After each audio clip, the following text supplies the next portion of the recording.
বাংলাদেশে মানবাধিকার জাতিসংঘের মানবাধিকার কমিশনের একটা অফিস 2 থেকে 3 বছরের জন্য অস্থায়ী মেয়াদে চালু করার সুযোগ আছে কিনা, তাহলে গণহত্যার বিচার, মানবতা বিরোধী অপরাধের যে বিচারের দায় বারবার এসছে, এই বিচার প্রক্রিয়াটাকে দেখাশোনা করা, এটাকে যদি কোনো টেকনিক্যাল অ্যাসিস্ট্যান্সের প্রয়োজন আসে আন্তর্জাতিক মান রক্ষা হচ্ছে কিনা, যেন এই বিচার প্রক্রিয়া নিয়ে ভবিষ্যতে কোনো প্রশ্ন তৈরি না হয়, তাই জাতিসংঘ যেন সেই মানটা ধরে রাখতে পারে, তাই আমরা বোধ করছি যে এইরকম একটা অফিস 2-3 বছরের জন্য স্বল্প মেয়াদে প্রতিষ্ঠা করা যায় কিনা।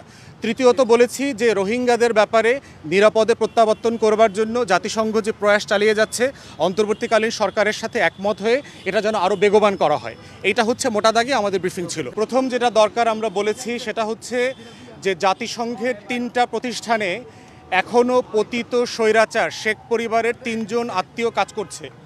আমি জাতিসংঘের মহাসচিবকে বলেছি, জাতিসংঘ যেহেতু মানবাধিকারের বিচার চায়, ইনসাফ চায়, ইনসাফটা শুরু করতে হবে জাতিসংঘের নিজের অফিস থেকে।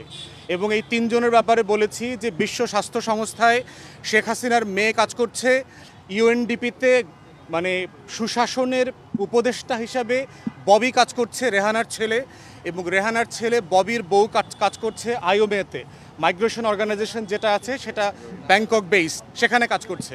এবং যারা গত 15-16 বছর ধরে যেই পরিবারটা বাংলাদেশকে শোষণ করেছে, নির্যাতন করেছে, তাদের সদস্যরা যেই নেপোটিজম, স্বজনপ্রীতির মাধ্যমে বাংলাদেশরা সেই কাজের জন্য ধন্যবাদ দিয়েছি।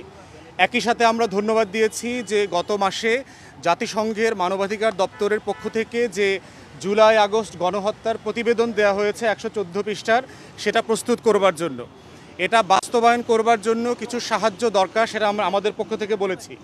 কাজের একটা ব্রিফ সামারি তুলে ধরেছে। তার পরবর্তীতে হচ্ছে আমরা রাজনৈতিক দলের পক্ষ থেকে আমরা কথা বলেছি।